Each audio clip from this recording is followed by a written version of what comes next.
Hello, everybody. I hope you had a spooky weekend.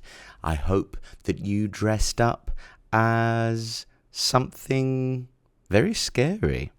I hope that you managed to charm your friends with the fact that you went as you went as Eat Out to Help Out or something like that. And everybody went, oh, you Eat Out to Help Out. Have you somehow subverted the nature of Halloween and sort of repurposed what we might think of as being scary? Have you put in lots I don't think you'll find any holiday that I'm quite so big a Scrooge about as I am Halloween. It's a night for all of the people without personalities to come and haunt us with the ghost of what theirs might be on other occasions. Is that incredibly unfair? I think it is. But at the same time, in my head, fair, you know? Just grow up. Grow up. Stop. What's the word? Mute? No, I can't think of the right word. But either way, I'm the Scrooge. I'm the victim of this because I don't enjoy it. What could you? And then you're uncomfortable the whole evening, and you've got to, go. Oh yes, I'm this, and isn't what I've done clever or? No, it's all just crap. I'm uncomfortable. This is not. I'm fairly happy with my identity as it sort of expresses itself to you aesthetically. I don't need all of this mad stuff. Maybe this says more about me and who I am. Maybe that I'm afraid of displaying something to you that, I've managed to hide myself from view to you in cotton Oxford shirts. Maybe if I was actually given the opportunity to express myself, I'd feel far more exposed and I wouldn't like what you saw. So maybe this whole hating Halloween and hating everybody who takes part in Halloween and is actually a jealousy at the people who are able to express themselves. Maybe it's that. Maybe I just hate people being kind of funny when I should be being funny. Oh look, I've been funny. I've gone as the handball decision that was given that wasn't really a handball. I've gone as that. I've gone as that ship that was in the Suez Canal. And yes, that did look good, that one, I suppose, when I saw it on Twitter. I suppose I'd have to give it to that person that one was funny. But also, like, how long is it funny for versus how long are you in the costume for? As somebody who does jokes, for a living, for whatever I do it for a living. Not a glamorous one. I'm thinking a lot about the cost-benefit analysis of all these jokes. Like, wearing a big bit of kit on you all day in the shape of a tanker. Oh, look, I'm a tanker. How long does that laugh last versus how long are you wearing a tanker for? I hope I don't know the person who was in the tanker. Otherwise, me doing all of... I think it's pretty obvious that I'm the victim of this little bit of curmudgeonly bullshit. I just don't like people on Instagram enjoying themselves, I think. Just how fucking dare you? How dare you find life this easy? Which I suppose is what a lot of people are thinking when they look at Instagram a lot of the time. How dare you find life this easy? You just dress like Betty Boop. Not even, like, that's just dressing up. That's not even scary. Like, the Evergreen, the Evergrande, whatever it was called, the Suez Canal ship. Oh, that's scary. We don't have supplies anymore. Or, some like rodent probably went as global warming. Or maybe somebody went with like a pane of glass stuck to their hand and was like somebody from Insulate Britain. All these clever clogs, topical costumes. It's scary because that's inconvenient, and it's scary because I've gone as the pandemic, because it's scary that people die of a respiratory disease, and it's, I'm droplets. I'm just going to move from one mouth to the next, and happy Halloween. Just be a vampire, or Frankenstein, or a zombie, or something like that. Stop. Again, it's me. This is me.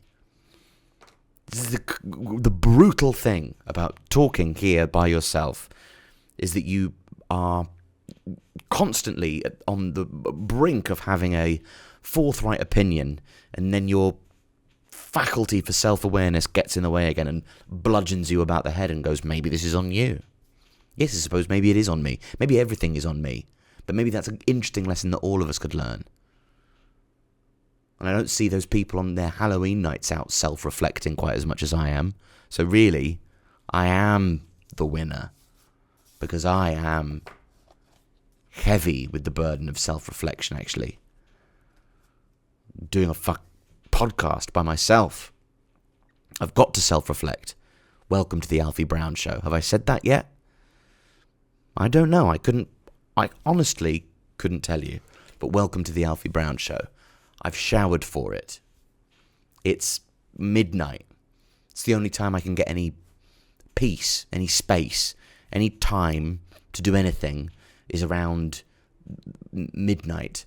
And then I crawl up here to my little room with all of my beautiful books that I have blurred out because some of them are problematic. I'm in my problem attic. And I'm talking to you, and I'm trying to have an opinion about something. But at the same time, as I'm having an opinion about something, I realise at the same time I'm really making a discovery about me. And then I've got to have this discovery in real time, in front of you. Why do I hate Halloween? Oh, because I'm a dickhead. Oh, well, is that why? Does every revelation have to end the same way? Every journey you go on ends with the same tedious conclusion. I'm a dick. I don't even need to self-reflect anymore. I know where it ends. I should just double down. Why do I not like that thing that I don't like? Is it because I'm a dick? Is that why I don't like Ed Sheeran? I must be right about one of these things. That's what I would have gone as. Ed Sheeran. To Halloween. Could I have gone as his, like, lack? Could I have gone as... How would you have gone as how derivative Ed Sheeran is? Or as how sort of tedious and derivative his songs are? The conceptual sense of, like, tedium that is possessed by the listeners of Ed Sheeran. But is this me? Am I a dick? Is that why I think Ed Sheeran's rubbish? Or am I really actually right about this one? It's like his songs are like they're songs like written by somebody who got really good at search engine optimization. Let's call a song Galway Girl. That's good. I can't think of another song that's been good that's called Galway Girl. Or shall we do a song that's like got exactly the same chord sequence and sort of time as Let's Get It On by Marvin Gaye? I remember watching him on Jules Holland. He was there with his mum, and he was singing his first song, and they say that she's part of the A-team. It's a warning story actually about Class A drugs. The A-team is a successful show from the past. So cleverly, what he's done is he's given us a sort of point of reference that we can use that'll become when we realise that he's recontextualised A-team. Ooh, won't we be satisfied with that songwriting? No, we won't. Crumbling like pastries. What does he think that simile gives to it? Their dreams crumbling like pastries. Like we're all going to be going, crumbling? Crumbling? What's crumbling? What does the word crumble? Like pastries, of course. Well, now I know exactly what crumbling is. Yeah, of course. It's like crumbling like pastries. Yeah. But then, again, I suppose it's not his fault. So the anger could be directed very easily at Ed Sheeran. That would be foolish, wouldn't it? Because he's not the correct place for our anger. The correct place for our anger is whoever in charge of him gave him a record deal. He's just the monkey. Above him there's an organ grinder. Of course, if you loads of people who are rubbish try to be famous and good and artists, it doesn't necessarily mean everybody gets the opportunity to be. It's the person who gave the opportunity that's in the wrong. And I don't buy into but the people he sold this many. No, doesn't mean it's good, does it? Just means that it's popular. Loads of burning fossil fuels is popular. It's just easier than not burning fossil fuels. Does that work, or am I a dick? That should be the real name of the podcast, I think. Does that work, or am I a dick? I think I'm just angry at the moment. Angry. I'm an angry man because my toilet's blocked. There's a John Lennon song. You don't know what you got until you lose it. You don't know what you got until you lose it. Oh, baby, baby, baby, baby, I really need a shit. The toilet's blocked. There's only one toilet in this flat, and it's an old block of flats you see with small, rusty old pipes. And if you throw a bit too much toilet roll down the bog, then the pipes can be quite temperamental, and they can block up and not become unblocked.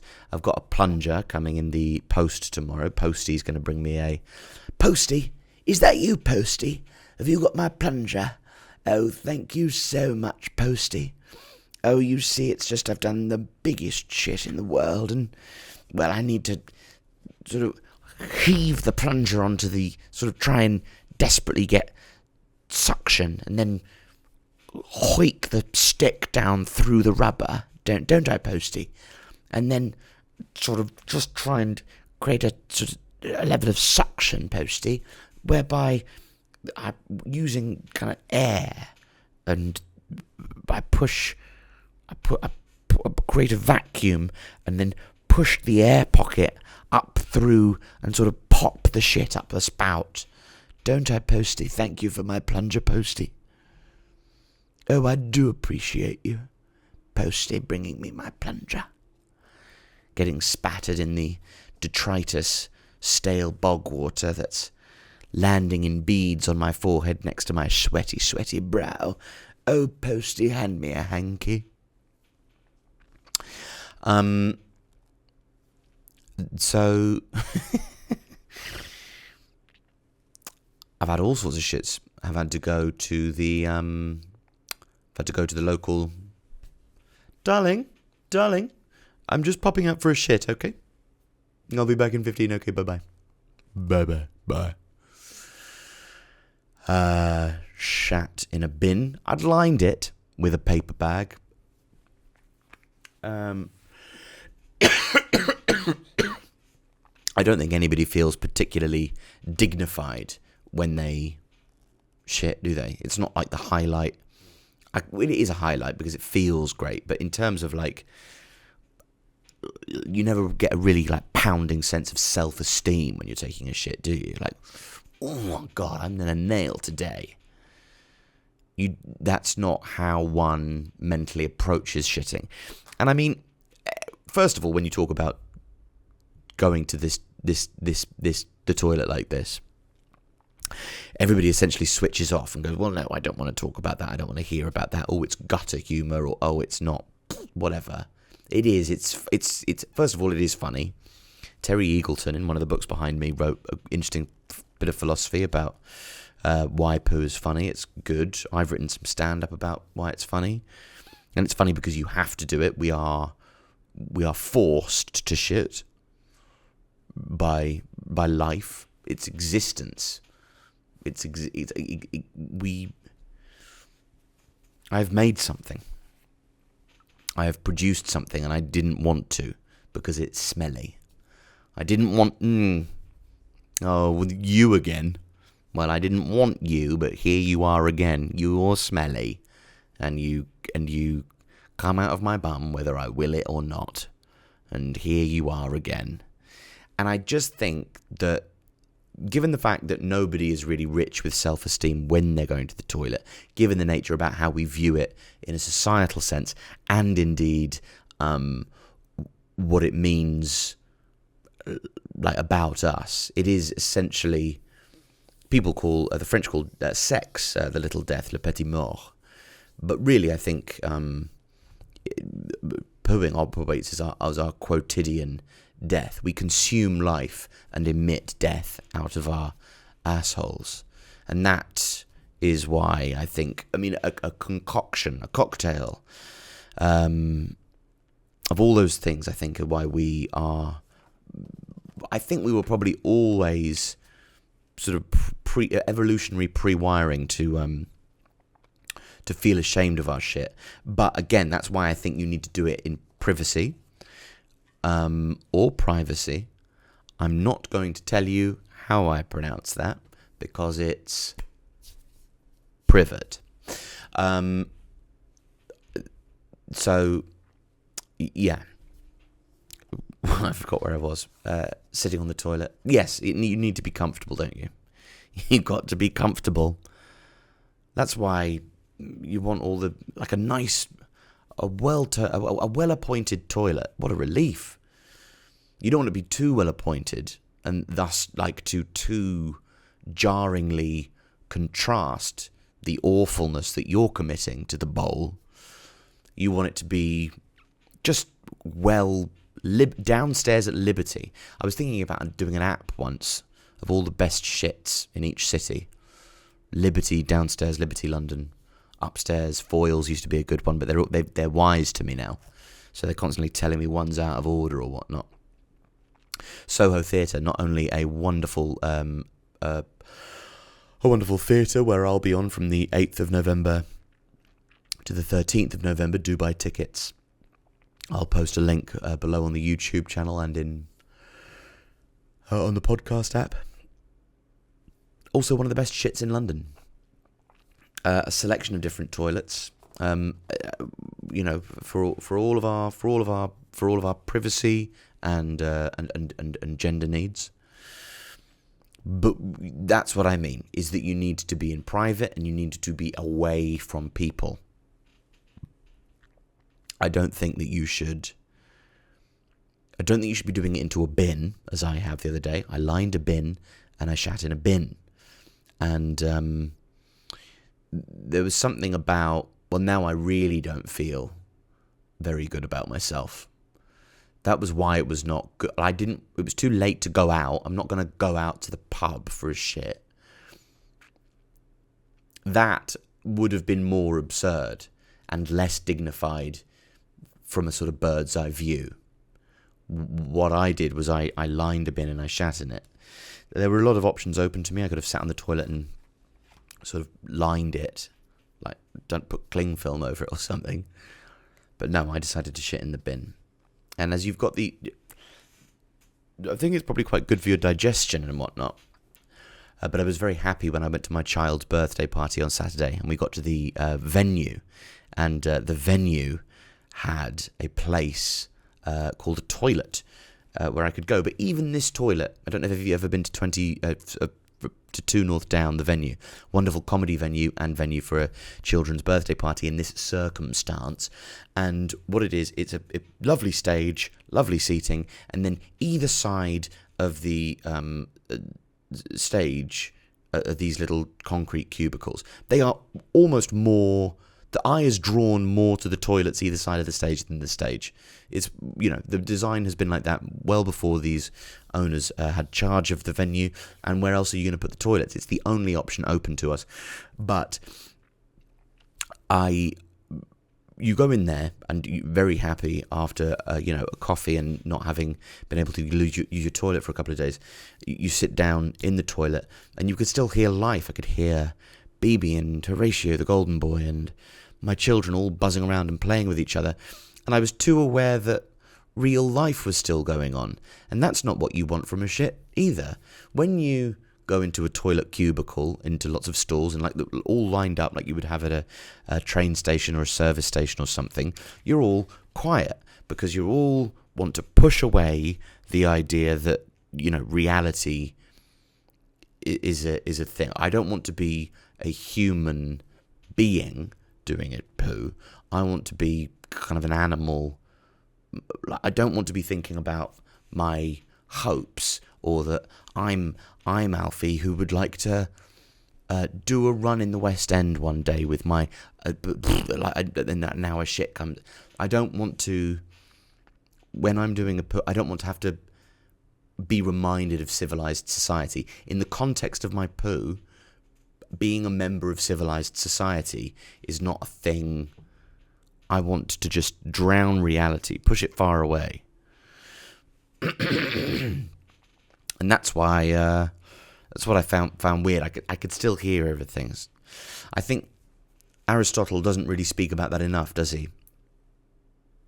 His need, when he talks about how to construct what he would call the good life, a private solitude maybe, but with specific regard to number twos. I think Aristotle next time, if you're going to make any edits to that. And a 7-year-old's party, a 1-year-old and a 7-year-old's joint party. Lots of grown-ups, lots of parents who I didn't know, who I got to make conversation with. They were thankfully fairly pleasant. But of course there is always the chance that there is...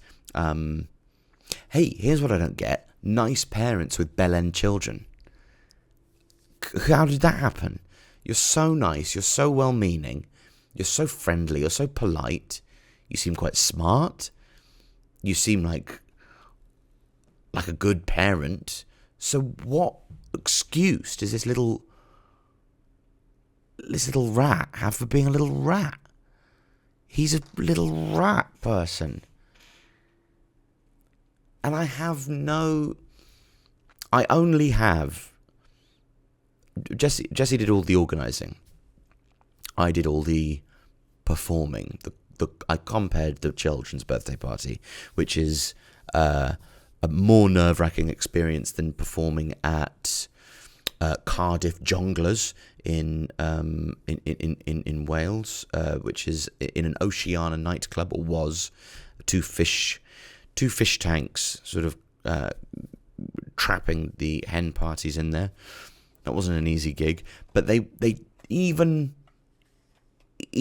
on this night of abandon for the hens, it still felt like they were more acutely aware of my ego and its sensitivities than the mob of 7-year-olds did, who seemed, as soon as I'd I'm comparing the birthday party, so who can give me their scariest laugh?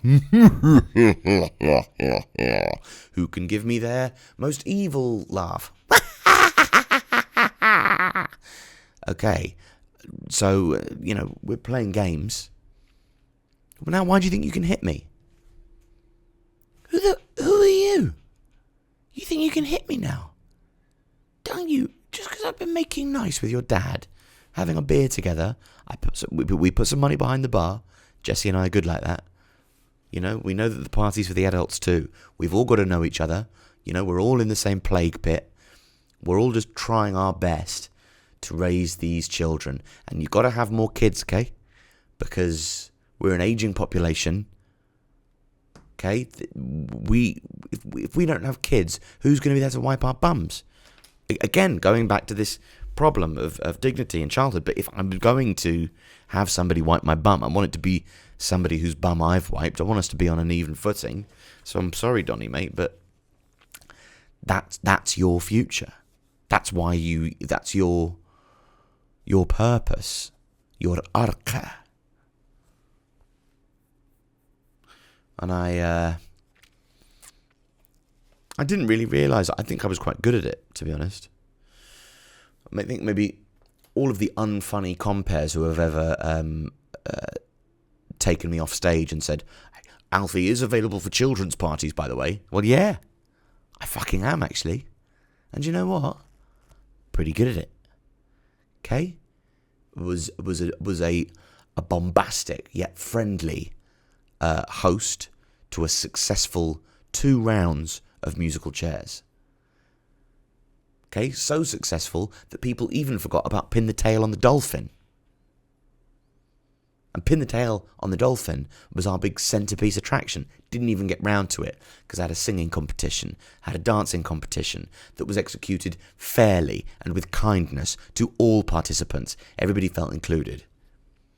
BB's cake making skills, second to none as far as taste is concerned.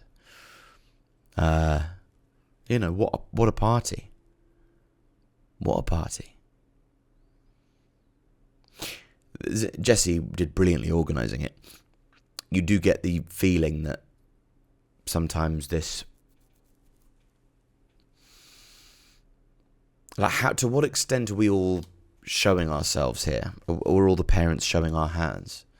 Are we saying like we're good parents because we actually put on good parties, and then everybody turns up with a gift and goes, yeah, why don't you check that out? Yeah, because I think you'll find that's a pretty fucking good gift. Okay, so you want to have a look at it then? Yes. Stop offering me a beer, thinking I'll be impressed because you put some money behind the bar. Look at that. Don't even know your kid, and he's got some good Lego there. So just think on. Okay? Because we're a bit special too. Oh yeah? Well, look. Alfie is on stage singing Shotgun by George Ezra with some children and being very giving with the microphone despite the fact that it's not in his instincts to do so. And they'll go, well, that is very impressive. That's very magnanimous of him to have given up so much of the limelight to people who, let's be honest, do not have as good a singing voice as he does. Oh, that's my life. It's all right. It's all right. Up here, just trying to give you the best that I can in my problem attic. I'm not sure what there is behind me, actually, that could... I love having a bookshelf behind me. It feels good. There's the one, a cancelable one. Right behind me is the Philip Roth biography by the guy who they said, he's a bastard. It's actually quite problematic that you have that book. Problematic is a word that I've heard people use, and I always assumed I didn't like it because it was a word that boring people used. Like, I thought it was one of those words that people used and they were right to use it, but they were being boring. So I sort of went, oh, they're being boring, but they're probably right. Not boring, but earnest. Have you ever... I always think about earnest as a pejorative word, don't you? When people are earnest, I think, oh, really like earnest person.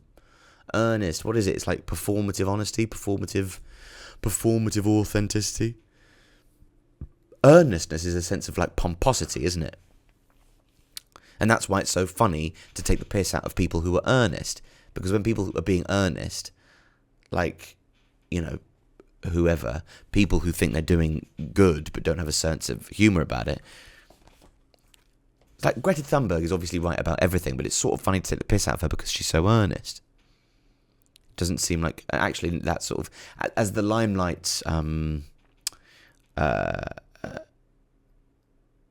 she's become used to it, hasn't she? And the performer in her has learned how to have fun. Also, I mean, you know, what's easy to forget about a global celebrity is that they're, you know, a child, essentially. So everybody always goes, well, you must remember that they're a child. And I go, well, sorry, but they can't... You can't say they're a child, so don't judge them like a grown-up, but also everybody in the world should be listening to this incredible statesman. Well, sorry, it's... How am I meant to get my brain into a place where I'm not taking the piss out of her or sort of judging her as an adult human being, but at the same time taking on board everything she's saying with the respect and credence I would give to an adult human being? I suppose you could argue because it's an issue about the future, so therefore the fact that she's a child sort of makes sense, and it's just nice to be fair. But also, yes, obviously that's the correct answer, isn't it? I feel like I hear the correct answer chanting in my ear holes every time I say something like this. Yes, I'm a dick, again. But I'm afraid it isn't good enough to say, you should think that, so do. That becomes the problem with the word problematic, is that the word problematic is a word in its current sense, as it means like invoking issues surrounding identity politics. I don't mean problematic like there's a problem. Like the situation became problematic for the firemen. Like what I mean by that is the fire wasn't going out. I don't mean like they were all listening to Fairy Tale of New York and didn't know if Kirsty MacColl was going to use the F-bomb.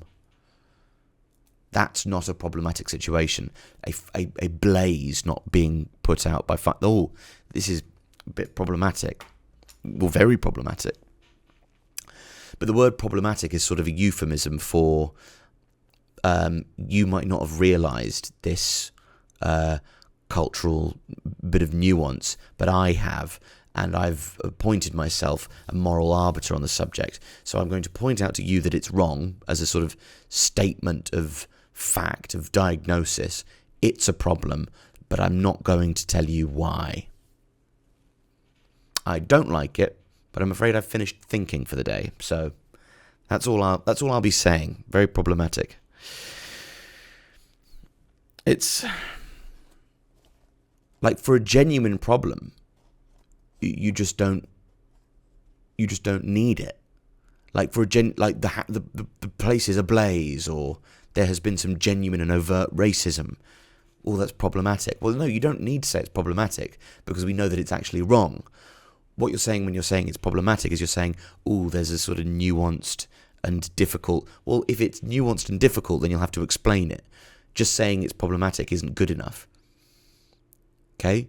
If it's a genuine problem, like it's an overt statement of like bigotry, then it's not problematic. Or it is problematic, but you won't ever say it's problematic because it obviously is. Do you know what I mean? So if it's a genuine problem, the word problematic is needless. And if it's a little problem, like a nuanced problem, like a problem that wasn't immediately obvious to everybody, problematic, then it's useless. So the word in those, as far as it relates to identity politics, is either needless or useless. It's a word that is entirely unable to contribute.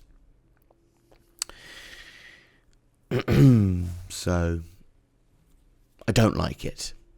And I think I'm right about that. There are some good articles on it. I am problematic. And I am problematic to some people. But that's because they don't have the sensitivity, and they possibly don't think that they need to, because life has been more difficult for them in terms of our political identity makeup, our as far as we contribute to the realm of identity politics. I have had an easier life, and therefore I am not deserving of any of their sensitivity. And I understand where they're coming from, because I am sensitive about that. It doesn't make them right, but I do think it's worth being sensitive towards. Just, could repeat these things till I'm blue in the face, but nobody ever had their mind changed by being told they were a prick. So sensitivity really is the only way. A thing that I address in my forthcoming shows at the Soho Theatre, November 8th to 13th. So I need to get in like match fit, write my jokes, be a good human being. Don't have to worry about parenting. I've earned some credit up by hosting a children's party. Next up, it's just me writing my jokes, focusing on my gut health. I really, really didn't think that I'd be the sort of person that was so easily taken with fads, especially as regarding to like diet fads. And I've just convinced myself over the last couple of days that all of my problems are down to my gut health, and that I need to improve my microbiome. And now I've read all about how much kimchi I need to eat and sauerkraut, and I'm just stuffing my face with it, which of course is going to upset the acid balance, and like kefir coconut yogurt drinks and almonds, just loads of almonds and seeds, roughage. So next time I have to shit in a bin, it just flies out with absolutely no difficulty, or hardly even touches the sides. Just like a, George Jetson on his way to work. Thunk!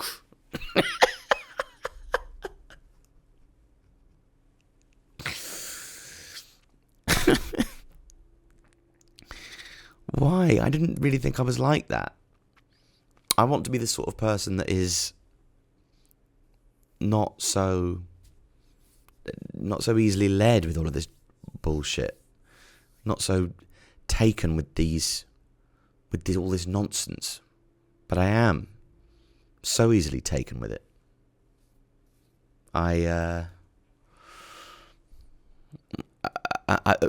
Because there must be, it just isn't fair that I should have such dry skin. It can't just be that's life, that I should have dandruff the whole time. Oh, well then, why do I get dandruff the whole time? Because fuck off. Why did none of the shampoos work? Because shut up and fuck off. Because this is life. And sometimes it's really unfair and awful. And that's just the way it goes. So why don't you go and check your privilege? Yeah?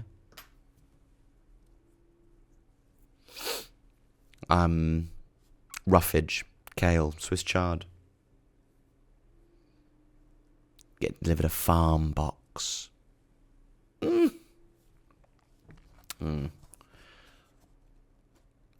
Anyway.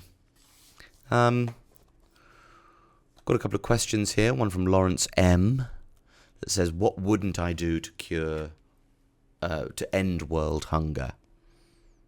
It's a good question. What wouldn't I do to cure world hunger, to end world hunger? I don't know, really. Like any sort of genocide, I suppose. I would not feel comfortable with committing large just because there's a hangover with genocide, isn't there, that means that, a lot of people are upset for quite a long time, and the social and cultural repercussions of what that means, and the horror that doesn't just exist in the actual genocide itself, but for generations, the way in which that trauma carries over. I just don't think, whilst you might argue that it could quantifiably be worth it, I don't think you could argue that it would be justifiable as a conscious decision to make. Also, maybe if I could make a deal with a god that, 10 million random people will die now, just random. Make a deal with God, and then that'll solve world hunger. But I'm not even sure if, morally speaking, I could end their lives. Also, I don't really have the knowledge that world hunger isn't going to end anyway. We certainly have the capability to end world hunger in my lifetime. So am I just, you're going to have to, it's like I'm going to be at the market stall going, I'm not giving you 10 million people for ending world hunger. And God says, well, come on, I'm going to at least want 5 mil. You know what I'm saying, mate? Well, no, come on, I'm not giving you 5 million. I don't know, we might end it in a minute, with, the green thingamajig, and, we could turn this all around. A green-led agricultural revolution where we save crops, and we through the kind of flux that will occur due to global warming and the rehousing of millions and millions of people, things probably won't, but things might get better. There's certainly a way to make that happen, isn't there? You would have thought. It just depends how much effort people really want to put in. That's what people really mean when people talk about realistic politics. You're not being realistic. What if we shut down all the thing? What if we just went, a huge green revolution? Well, you're not being realistic. And I think, I am being realistic. I just know that it's a risk. Or, yeah, but what good thing has ever happened by people thinking, well, that's not realistic? And maybe that is an incredibly naive and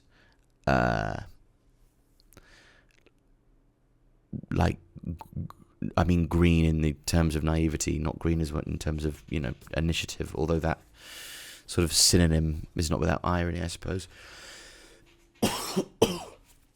depending on what your politics are.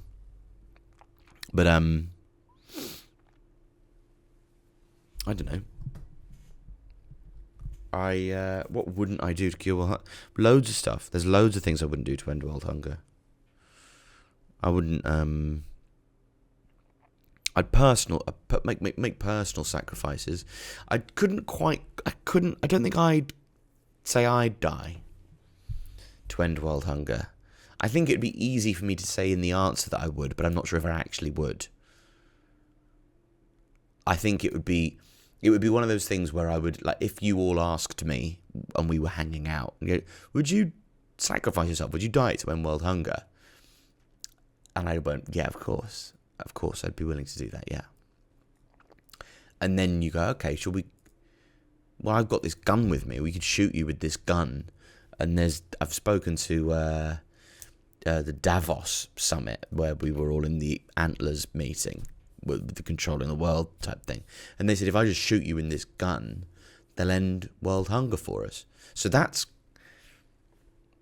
great that we asked, isn't it? Oh, right, yeah. I thought you meant hypothetically. Well, surely you answered hypothetically truthfully. Yes, but actually now it's come to it, I've realised that I don't want you to shoot me with the gun. I'd prefer for them to carry on dying in their millions. But with all the suffering that comes with it, I just don't really feel like I can actually part company with my life.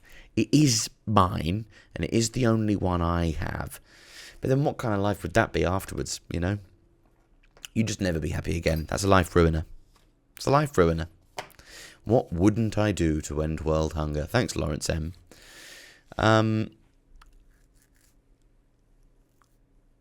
Yeah, I mean, I don't think... What if it just came down to killing one person? Would it be right? Would it be morally right to shoot one person to end world hunger?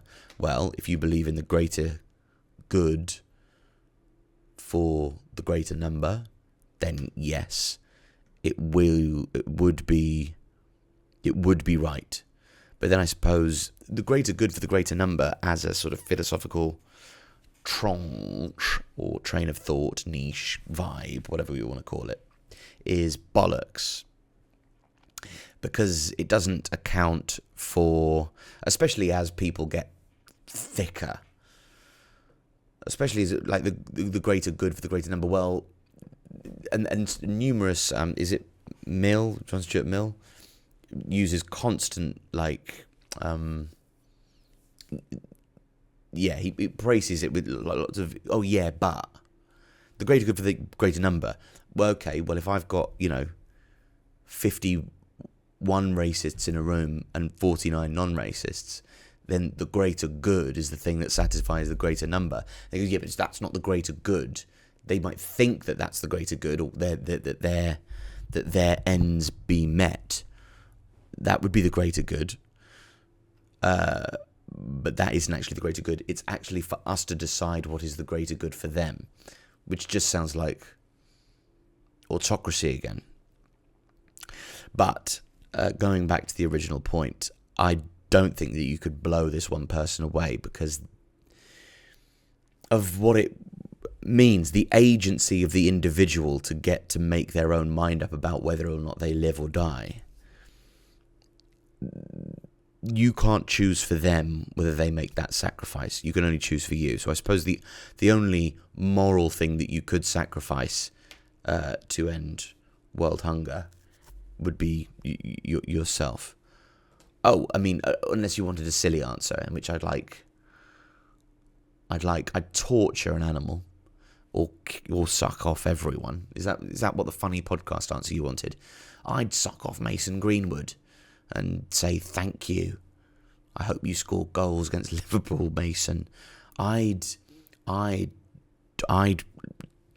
sellotape chipolatas to all of my nipples, both of them, and I'd run through Westfield Shopping Centre and rub myself up and down all the clothes in Kenzo, and then I'd lie on the floor, and with my legs in the air, I'd try and do a piss into my own mouth, and then I would gargle my piss, doing this sort of visceral gurgling, like I was like I was a baby that didn't know it was choking.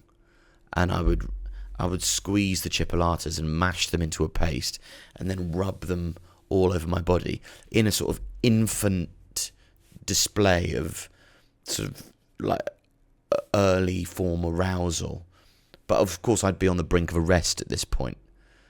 And I'd have somebody filming it, and I'd have them put it out on a channel that I really liked to provide me with maximum humiliation. And it would be BBC Two or something, right after a program that I really liked. Or something that a friend of mine that had done that I really respect. If it could be on after, like, Ladhood by Liam Williams. Ladhood by Liam Williams, a brilliant coming-of-age comedy that's sort of interesting and has, a kind of clever narrative mode that helps highlight the difficulty of the thing that he's trying to... Oh, how brilliant. And next, it's Alfie Brown pissing into his own mouth in Westfield with chipolatas sellotaped to him that he's massaging into a paste in his palms whilst sort of gurgling in a kind of primal and mad way. And you get in his... Of course, I'd be nervous about doing that, so my bollocks and my balls would have shrunk. And it would just be nothing. And it wouldn't be playing well either. Nobody would be going, oh, ha, ha, ha, ha. everybody would just look sort of shocked and crestfallen, and it would be the end of my life and, well, career, and therefore life. But world hunger would have ended. And I would do that. To end world hunger, I would do that. I'd quite like just to give up. If I would maybe ask for, like, can I have 50 grand a year as well? I have given up world hunger. I've ended world hunger, and I'll do that thing with the chipolatas that is my worst nightmare. The funny podcast answer option. I just wasn't sure what you were after. I wanted to give you both options. The serious answer about the dignity of the individual human life, and that being the, like, morally you can't end one person's life to save. If you respect the individual dignity of that human life, the rule is every human life is worthy of equal dignity, which means that you can't just exchange one for even many others. It just doesn't, morally, that can't be a choice that we ever get to make. You can volunteer people, and if somebody, I suppose maybe it is the sort of toss-up we make. Anyway, I'm pissing in my own mouth. Whichever answer you preferred is the answer I'd like to give you. Alexa Rawfo, that's what I need to get on, a raw diet. Just be the sort of person that just fucking gets a big wad of kale out, punches it to sort of soften it slightly, and then chows down for God knows how long. You know? That's the sort of person I'd like to be. Tenderizing kale, slicing apples, having a little apple cider vinaigrette with it. No joy. No joy here, please. I'm on a raw diet. But I wonder if my eye bags would go away, you know? I've just never tried any of these things for long enough to know if that... I wonder if that actually... Would that actually be good? No. Alexa Rawfo wants to know, who would you look like if you could look like anyone? I don't know. I often get told, or in the silly hair, come on. Often get told I look like a couple of different people. James McAvoy and Michael Sheen. And the interesting thing about those being the two most frequent people that I get told I look like are that one, when I get told I look like him, I go, yeah, of course, I accept that. When that's James McAvoy, I accept. Every time somebody tells me that I look like James McAvoy, I accept it. I go, yes, of course. Well, I think I do too. Yeah. Yes, of course. I probably do look a lot like him. Yeah. Whenever anybody says I look like Michael Sheen, I think, well, no, I look far too young and sort of energized and thriving, and I probably have a lower body fat percentage than Michael Sheen. So no, I don't think Michael Sheen is right. Whereas actually, I'm probably in the continuum, if you can imagine such a thing, with Michael Sheen at one end and James McAvoy at the other. I'm probably closer to Michael Sheen than I am to James McAvoy. I mean, age-wise, I'm younger than both of them, obviously, which, you know, isn't great considering everything. Nobody's ever saying Aaron Taylor Johnson anymore like they were when I was 22. Possibly because he's not working as much as the Michael Sheen or James McAvoy. Thor is the answer to your question. Be great to look like Thor, wouldn't it? Wandering about all massive. And I wonder what it would do to you to be that person.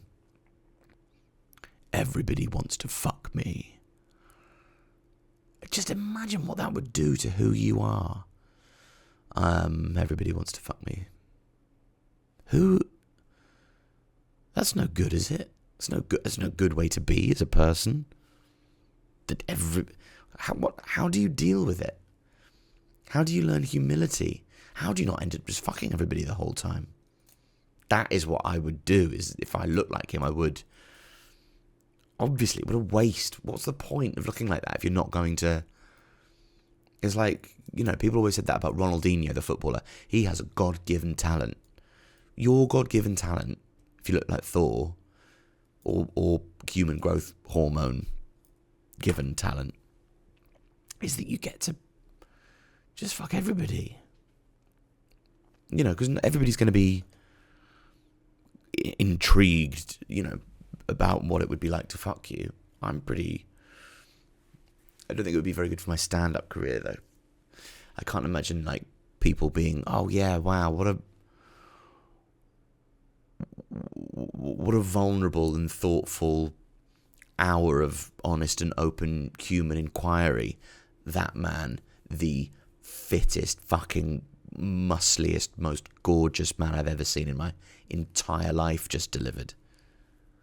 Wow, I was really engaging with the finer points of our social interactions with each other whilst thinking about his gorgeous, tight skin hugs the fibres of his muscle and his gorgeous, sinewy veins. All I could imagine was his rough palm working its way up my thigh to my... As he was making that final point about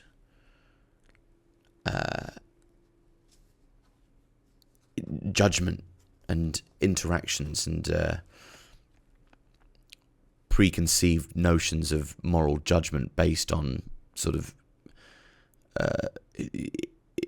illusory stereotypes, I was also imagining his kind of rock hard cock, just all against my face, like a tree I thought there was a secret in.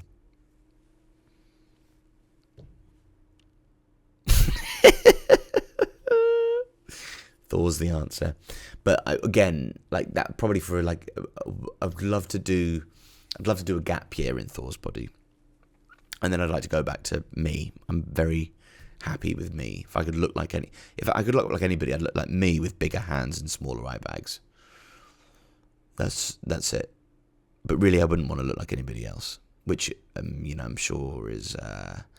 But my personality is to. It's not that I'm arrogant about the way I look. It's that I'm arrogant about the way I am, and I just think everybody's personality is so closely bound to what they look like that changing what you look like kind of changes who you are. I doubt Jim Jeffries is the same person with those new teeth, is he?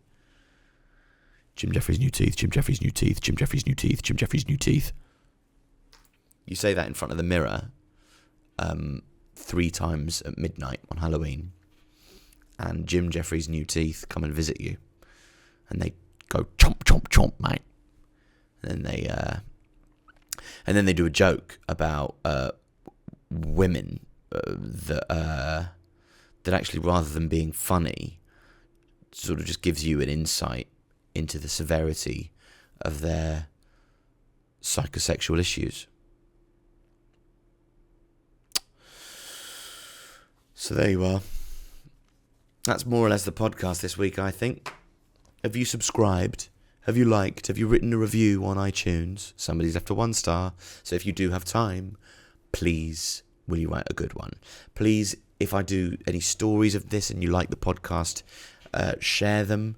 Please, if you know anybody who would like the podcast, tell them. Please, if you have any notes for me about what you liked or what you didn't like, please tell me. Please, if you have any subject requests, please send them to me. If you haven't liked and subscribed or commented underneath the video, if you've watched the video, then please do. Please buy tickets to my tour and or my London run. I don't really know what else there is to say. Apart from thank you for listening. And I hope everything goes well with you in the future.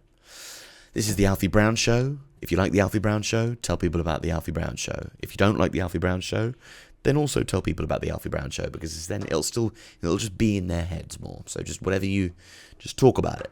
Have a little chat. Hope you've been all right. I'm hoping to have my voice sort of more back for next week's